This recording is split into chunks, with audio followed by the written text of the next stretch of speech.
Algunos ejemplos de definición de fórmulas aggregate. En este ejemplo que estamos viendo, los atributos invoice details e invoice amount han sido definidos como fórmulas globales, ¿verdad? Ya que utilizando el editor de fórmulas que ya hemos visto, se definió para cada uno de ellos una fórmula y pasaron, por lo tanto, a ser atributos virtuales.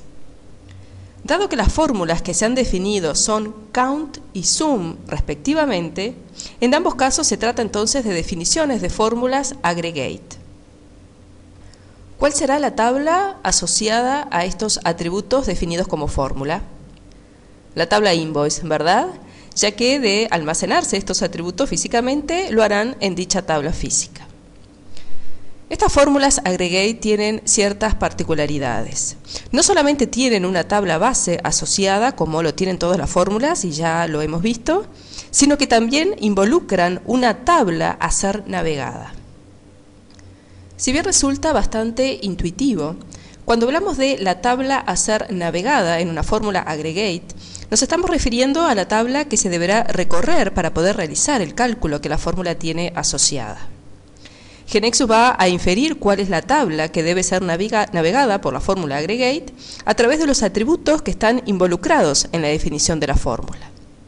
En este ejemplo que estamos viendo, la tabla a ser navegada por ambas fórmulas será la tabla invoice detail, ¿verdad?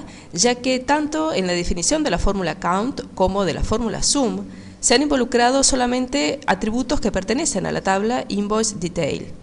En el caso de la definición de la fórmula asociada al atributo invoice detail, o sea, de la definición de la fórmula count, está referenciando al atributo invoice detail quantity, y en el caso de la fórmula sum, está referenciando al atributo invoice detail amount. Si observamos en particular, en este caso de la definición de la fórmula sum, dijimos que está involucrando el atributo invoice detail amount. Y en particular este atributo invoice detail amount ya ha sido definido también como una fórmula horizontal. Al momento de definir una fórmula aggregate, ya tenemos claro cuál es la tabla que queremos navegar para efectuar el cálculo. Los atributos que podemos referenciar en la definición de una fórmula aggregate deberán pertenecer a la tabla a ser navegada y su tabla extendida, o a la tabla asociada al atributo que se está definiendo como fórmula y su tabla extendida. ¿Qué sucederá si involucramos atributos que no pertenezcan a este contexto? Bueno, cuando GeneXus emita el estado de navegación va a reportar el error correspondiente. Y vamos a agregar algo más.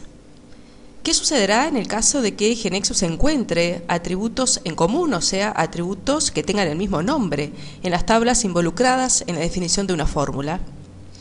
Bueno, lo que va a hacer GeneXus es aplicar esa relación, es decir, va a filtrar automáticamente por igualdad por los atributos de igual nombre. Esto es precisamente lo que sucede en estos dos ejemplos que estamos viendo en esta diapositiva. GeneXus cuenta y suma las líneas relacionadas a sus cabezales, o sea que al sumar y al contar aplica automáticamente el filtro por igualdad por el nombre de los atributos. Vamos a realizar este ejemplo en GeneXus.